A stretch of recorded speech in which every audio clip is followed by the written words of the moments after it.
गुरुदेव स्वामी शिवम तीर्थ महाराज जी को कुछ संस्मरण मैं आपको सुनाना चाहती हूँ। आपके जीवन में भी तो बहुत कुछ घटा होगा। मेरे जीवन में एक ऐसा भी वक्त आया जब मेरे आश्रम में जाना कुछ दिनों के लिए एक प्रकार से बंद हो गया था। गुरुदेव के होते हुए भी उनके दर्शनों के लिए मेरा आना नहीं हो पा रहा था। माँ के मेजर हार्ट अटैक के कुछ वर्षों बाद उनका स्वास्थ्य गिरने लगा था। अंतिम समय स्पष्ट दिखलाई दे रहा था। उनका स्नेह भी मेरे प्रति कुछ अधिक बढ़ गया था। शाम के समय वे मेरे लौटने की प्रतीक्षा करती हुई दरवाजे पर ही बैठी मुझे दिखाई देती थी। डॉक्टर की हिदायत के अनुसार मुझे शाम को उन्हें बाहर घुमाने ले जाना होता था, जो उनके स्वास्थ्य के लिए लाभदायक था। केवल शाम का वक्त ही मुझे मिल पाता था, जो अब आश्रम के जाने के बजाय उनकी सेवा में व्यतीत होने लगा था। मुझे आश्चर्य होता था कि गुरुदेव ने भी उन दिनों मुझे कभी नहीं टोका था आश्रम में न आने के लिए। गुरुदेव तो सर्वज्ञ हैं, क्या उनसे माँ की अंतिम स्थिति छुपी रह सकती थी?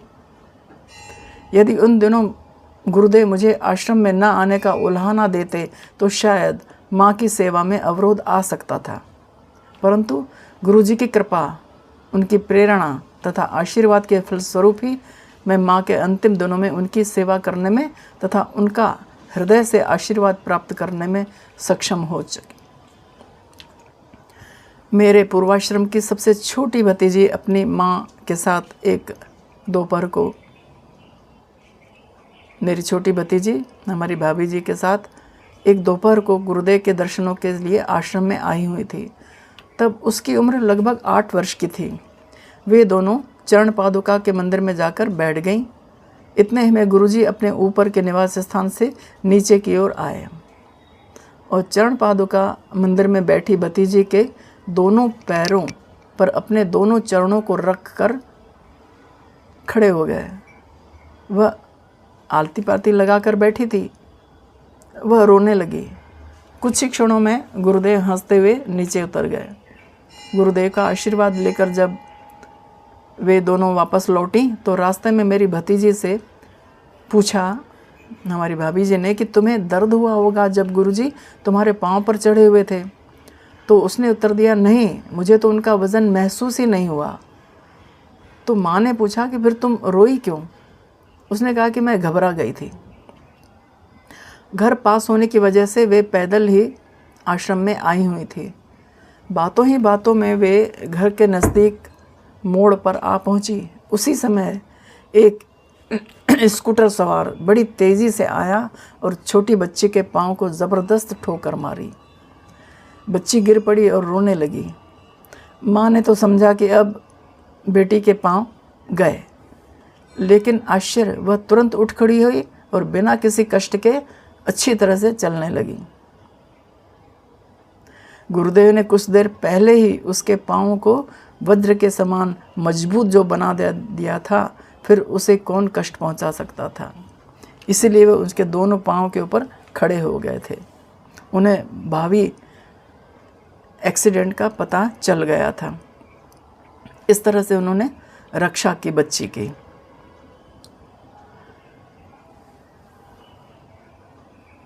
उस समय गुरुदेव के प्रवचनों का मुझे बड़ा भारी क्रेज़ था। किसी भी सूरत से मैं गुरुदेव के प्रवचनों को खोना नहीं चाहती थी। एक बार बहुत ज़ोरों की बारिश हो रही थी। शाम को ऑफिस से आते समय मैंने रेनकोट पहन लिया था, फिर भी बारिश इतनी तेज़ थी कि मैं लगभग भीग ही गई थी। आश्रम पहुंची तो प्रवचन कक्ष में कोई भी नहीं था। मैंने एक आश्रमवासी महात्मा के पास जाकर पूछा कि स्वामी जी, गुरुजी प्रवचन देंगे ना? वे बोले, नहीं, इतनी भारी बरसात में कौन आएगा प्रवचन सुनने। मैं कुछ मायूस सी हो गई, फिर भी थोड़ी देर बैठकर इंतज़ार किया। उसके पश्चात घर चली गई। उस दिन गुरुदेव के प्रवचन नहीं हुए तो मन भारी सा हो गया था। गुरुदेव मेरे मन के भावों से परिचित तो थे ही, तब हम भी कल्पना नहीं कर सकते थे कि वे हमारे हृदय के कोने कोने में भी झांक सकते हैं। एक शाम गुरुदेव प्रवचन नहीं देने वाले थे। अपने स्थान पर किसी और महात्मा को गुरुजी ने प्रवचन देने का आदेश दे रखा था। मुझे इसकी कुछ खबर नहीं थी। गुरुदेव विद्येश्वर महादेव जी के मंदिर के बाहर ही कुर्सी पर बैठे हुए थे। समीप ही 2 साधक और भी खड़े थे। बहन खड़ी थी, साधक बहन खड़ी थी। प्रवचन प्रारंभ होने में कुछ देर थी। मेरे आश्रम पहुंचने के कुछ क्षण पहले ही गुरुदेव ने उन दोनों साधक बहन से कहा कि देखना तुम लोग, आज जैसे ही कुसुम बहन को पता चलेगा कि मैं प्रवचन नहीं दे रहा हूँ तो वे तुरंत वापस लौट जाएगी। हुआ भी यही। मैं आश्रम की सीढ़ियाँ चढ़कर सीधे उस सन्यासी महात्मा के कमरे के खुले दरवाजे के सामने खड़ी हो गई और उनसे पूछा, स्वामी जी आज गुरुजी प्रवचन देंगे क्या? उन्होंने उत्तर दिया, नहीं, आज मैं प्रवचन करूँगा, उनका आदेश है। बस इतना सुनना था कि मैं उल्टे पांव लौट पड़ी, उतरने के लिए सीढ़ियों की ओर बढ़ी। उसी समय मेरी दृष्टि गुरुदेव पर पड़ी। मैं आश्चर्य में पड़ गई कि मैंने ऊपर आते समय गुरुजी को देखा कैसे नहीं। उनके साथ 2 साधक बहन और भी खड़ी थीं और वे इतने छोटे तो नहीं हैं कि मेरी दृष्टि से छुप सकें। फिर मैं गुरुदेव को क्यों नहीं देख पाई? 2 साधक बहनें भी खड़ी थी, उनको मैं कैसे नहीं देख पाई? खैर, मैंने गुरुदेव के पास पहुंचकर प्रणाम किया। गुरुदेव तथा दोनों साधक भाई बहन बहुत हंस रहे थे। जब मेरी समझ में कुछ आया नहीं तो एक साधक ने कहा कि कुसुम दीदी, गुरुजी पहले से ही बोल रहे थे कि कुसुम वापस लौट जाएगी, यह जानकर कि हम प्रवचन नहीं दे रहे हैं। तो गुरुजी ने वह सब पूरा देखा नज़ारा। मैं गई, स्वामी जी से बात की, तुरंत वापस लौट पड़ी। यह देख सुन कर के गुरुजी ने सब देख लिया, मेरी एक्टिंग देख ली तो मैं खिसिया गई, थोड़ी झेप भी हुई। मेरी स्थिति ऐसी हो गई मानो एक चोर रंगे हाथों पकड़ा गया हो। परंतु गुरुदेव की उन्मुक्त हंसी देखकर जल्दी ही सामान्य होकर मैं भी उस हंसी में शामिल हो गई। एक और प्रसंग है, तब मैं जॉब में थी, काम पर जाती थी। मैं ऑफिस में तो होती थी अवश्य, लेकिन मेरा मन सदैव गुरुदेव की ओर लगा रहता था। सोचती थी गुरुजी अभी क्या कर रहे होंगे, शायद उनके कक्ष में भजन चल रहे होंगे, इत्यादि इत्यादि। ऑफिस का समय समाप्त होने की व्यग्रता से प्रतीक्षा करती रहती थी। 2-3 बार ऐसा भी हुआ कि मेरी अनुपस्थिति में गुरुजी मेरे घर पर भोजन के लिए पधारे और मुझे उसकी खबर तक नहीं थी। मैं ऑफिस में होती थी।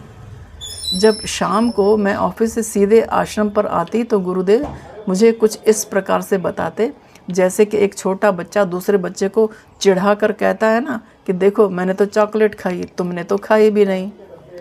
कुछ इसी तरह से गुरुदेव मुझसे कहते कि कुसुम बहन, हम तो आज तुम्हारे घर गए थे, भोजन भी किया, लेकिन तुम तो वहाँ थी ही नहीं। यह सुनकर मैं मन ही मन बड़ी खींच जाती, झुंझलाहट होती, सोचती ऐसे सुअवसर पर मैं क्यों नहीं उपस्थित हो सकी। लेकिन गुरुदेव की वह बच्चों की सी सुलभ तथा सरल बात सुनकर मुझे हंसी भी आ जाती।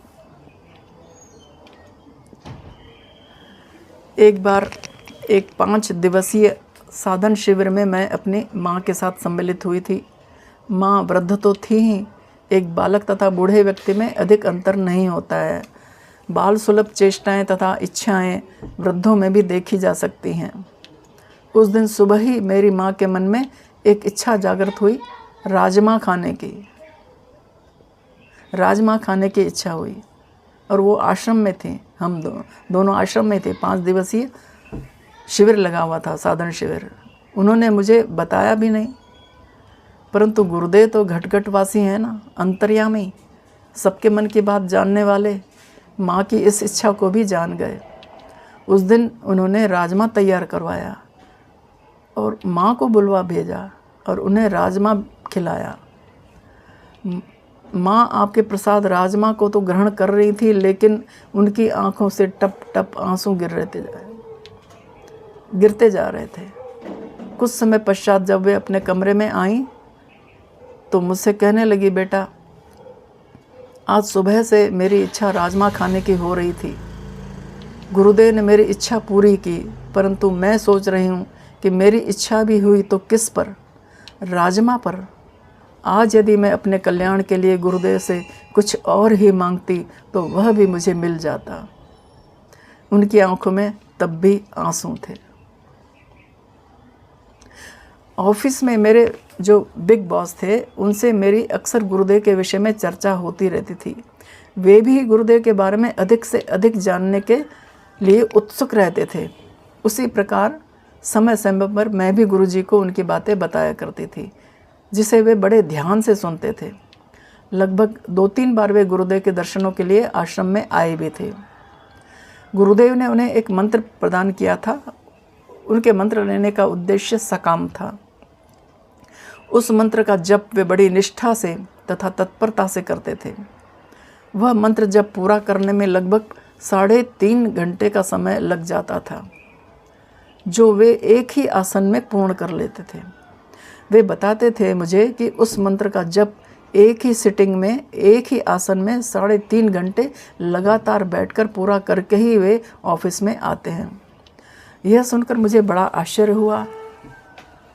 मेरी उम्र उनसे बहुत कम होने के बावजूद भी मैं एक ही आसन पर 3.5 घंटे उस समय नहीं बैठ सकती थी। गुरुदेव से मैंने निवेदन किया कि गुरुजी, बॉस की उम्र इतनी ज़्यादा होने पर भी वे इतनी देर तक एक ही आसन पर कैसे बैठ पाते हैं? उनका कोई पूर्व अभ्यास भी नहीं है, जबकि मैं बहुत प्रयत्न करने पर भी वैसा नहीं कर सकती। गुरुदेव ने बड़े ही शांति से उत्तर दिया कि उनका जो जप है वो सकाम है और तुम्हारा निष्काम।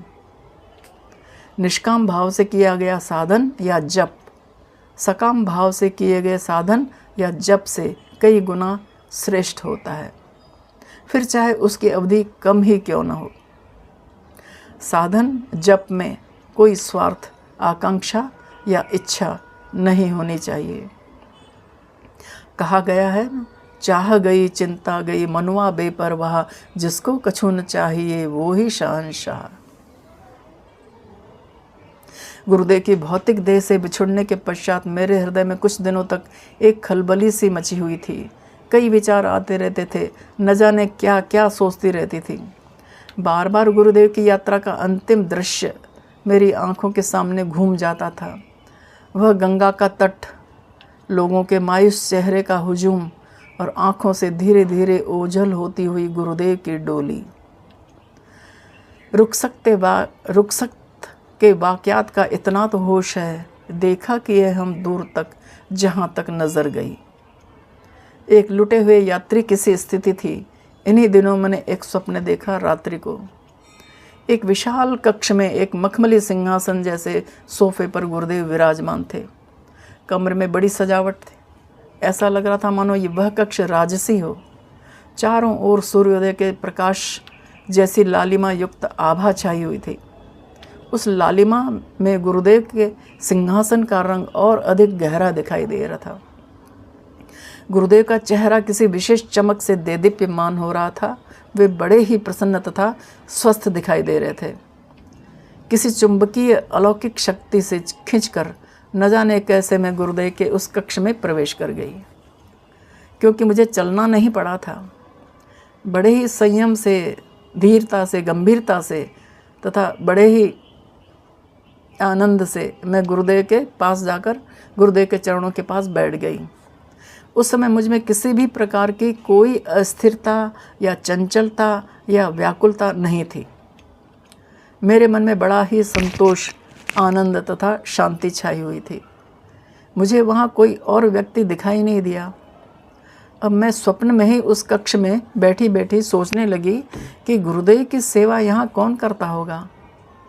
अभी यह विचार मन में आया ही था कि गुरुदेव ने न जाने कैसे मेरे विचार को जान लिया और मुझे ऐसा आभास हुआ कि गुरुदेव ने किसी को बुलाया। हालांकि उन्होंने प्रत्यक्ष रूप से किसी को न कोई आवाज़ दी और न ही कोई संकेत किया था, फिर भी मैं समझ रही थी कि उन्होंने किसी को बुलाया है। तत्क्षण एक व्यक्ति वहाँ उपस्थित हुआ। वह कहाँ से आया, कैसे आया, पता नहीं चला। गुरुदेव ने उसे कोई आदेश दिया, बोलकर नहीं, बिना बोले। उसने भी गुरुजी की आज्ञा को समझ लिया।